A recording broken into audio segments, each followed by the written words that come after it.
Assalamualaikum warahmatullahi wabarakatuh. Sebelumnya izin memperkenalkan diri. Perkenalkan, saya Almasgina Maitsa dengan NIM 2332011006. Saya dari Fakultas Hukum semester 2. Di sini saya akan mempresentasikan tentang kasus-kasus hukum lingkungan yang ada di negara Indonesia maupun di negara lain. Tujuan pembuatan video ini yaitu untuk memenuhi tugas UAS saya dengan dosen pengampu yaitu Ibu Eriska Ginalita SHMH dari mata kuliah Hukum Lingkungan. Adapun yang pertama, di sini saya akan mempresentasikan tentang limbah tumpahan minyak ancam terumbu karang di Karawang. Sejumlah aktivis lingkungan di Karawang mengkhawatirkan kondisi terumbu karang di sisi utara pantai Karawang setelah peristiwa kebocoran pada anjungan lepas pantai YYA 1 area Pertamina Hulu Energy Offshore North West Java atau PHE-ONWJ.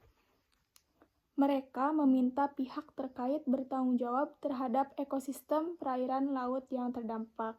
Selanjutnya, Sekretaris Forum Komunitas Daerah Sungai Citarum, Yuda Febrian Silitonga, Selasa pada tanggal 30 bulan 7 2019, mengatakan peristiwa tumpahan minyak di sumur YYA 1 dilepas pantai Tempuran Karawang sejauh 7 mil laut menimbulkan kekhawatiran terjadinya pencemaran lingkungan di pesisir Kawang dan Bekasi. Menurut Yuda, minyak akan mengalami serangkaian perubahan, pelapukan, atau peluruhan terhadap sifat fisik dan kimiawi di lingkungan laut. Dampak limbah dalam bentuk tumpahan minyak ini secara spesifik menunjukkan pengaruh negatif yang penting terhadap lingkungan, pesisir, dan perairan laut, khususnya jika ada kontak langsung dengan organisme perairan, ucapnya. Terumbu karang juga akan mengalami efek letal dan subletal karena kehadiran minyak di laut. Komponen yang mengendap akan menutupi permukaan karang, sehingga menyebabkan kematian atau secara tidak langsung mengganggu proses respirasi dan fotosintesis hewan zooxanthellae pada karang. Hal itu menyebabkan kematian karang dalam jumlah besar. Sebelumnya, Direktur Eksekutif Walhi Jawa Barat, Meiki Pendong, menyebutkan tumpahan minyak di perairan laut dan pantai Karawang mengancam sumber-sumber kehidupan dan keberlanjutan layanan alam.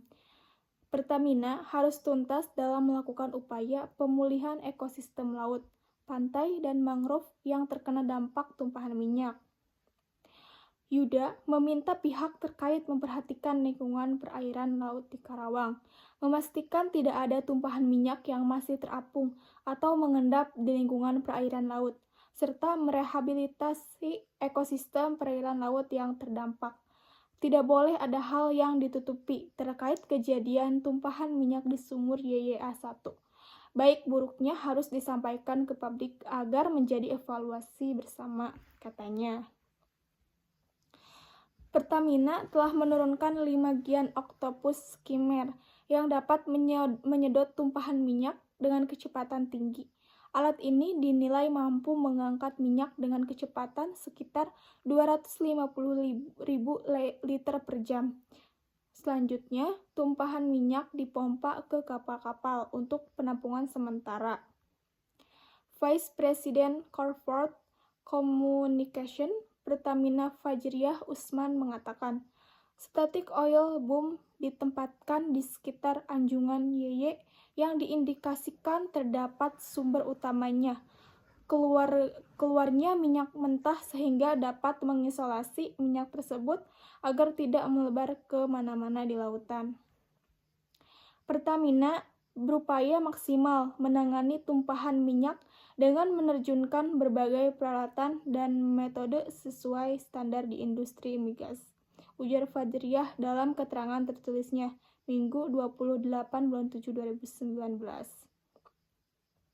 Kemudian kasus selanjutnya yaitu landfill abu batubara di Amerika mencemari air tanah.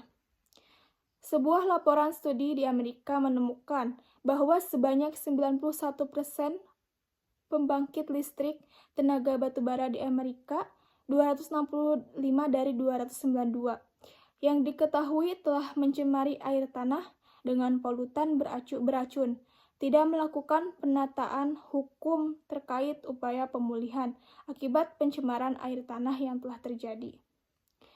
Pencemaran bersumber dari kolam penampung abu sisa pembakaran untuk pembangkit listrik.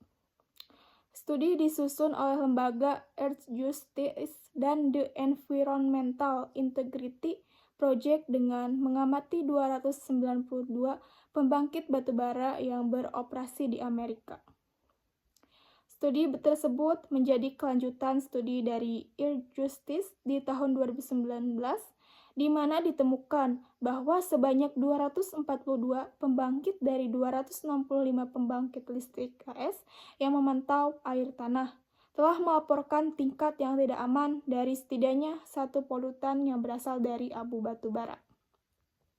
Lebih dari setengah fasilitas tersebut melaporkan tingkat arsenik yang tidak aman, karsinogen yang terkait dengan berbagai jenis kanker, dengan 60% menemukan peningkatan litium yang dikaitkan dengan kerusakan neurologis. Pembakaran batubara di pembangkit listrik batubara yang menghasilkan abu sisa pembakaran batubara dapat mengandung tingkat kontaminan yang berbahaya dan merupakan salah satu jenis limbah industri terbesar yang dihasilkan di Amerika Serikat.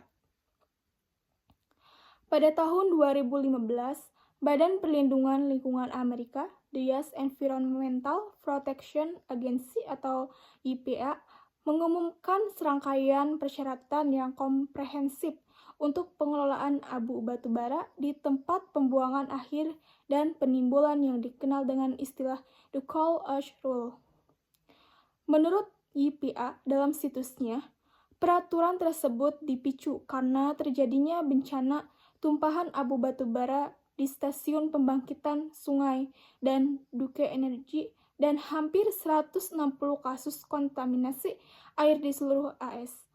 Residu pembakaran batubara atau coal combustion residuals atau CCR atau abu batubara. Produk sampingan dari pembakaran batubara di pembangkit listrik tenaga batubara di Amerika telah dianggap mengandung kontaminan seperti merkuri, kadmium, dan arsenik yang tanpa pengelolaan yang tepat dapat mencemari saluran air, air tanah, air minum, dan udara. Peraturan The Coal Ash Rule tersebut mewajibkan pembersihan kolam-kolam atau tempat pembuangan limbah abu batubara. Sekitar 500 kolam penampungan abu batubara yang tidak dilapisi diminta untuk berhenti menampung limbah abu dan memulai ditutup pada April 2021.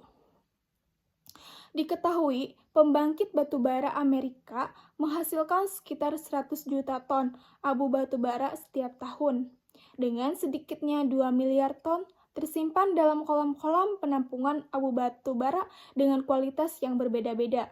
Sebagian besar kolam abu batubara menua dan tidak dilapisi dengan pelapis yang akan mencegah abu merembes ke sungai atau sempadan sungai. Namun, setelah 7 tahun, EPA memberlakukan peraturan The Coal Ash Rule, hanya sekitar setengah dari pembangkit listrik yang mencemari air tanah setuju bahwa pembersihan diperlukan. Sedangkan sebanyak 96% dari pembangkit listrik tidak mengusulkan pengelolaan air tanah. Menurut hasil studi Earth Justice, sebagian besar pembangkit sudah tidak lagi mengirimkan abu batubara ke kolam penampung abu yang tidak dilapisi. Namun, studi menunjukkan bahwa industri tidak melakukan pemantauan kontaminasi air tanah dan membersihkan serta memulihkan kualitas air tanah yang terkontaminasi di sekitar lokasi. Laporan memaparkan bahwa secara ilegal cenderung memanipulasi data dan sistem pemantauan untuk membuat lokasi yang terkontaminasi terlihat bersih dan untuk menghindari pembersihan di sekitar penimbunan abu batubara. Terima kasih, cukup sekian presentasi dari saya. Wassalamualaikum warahmatullahi wabarakatuh.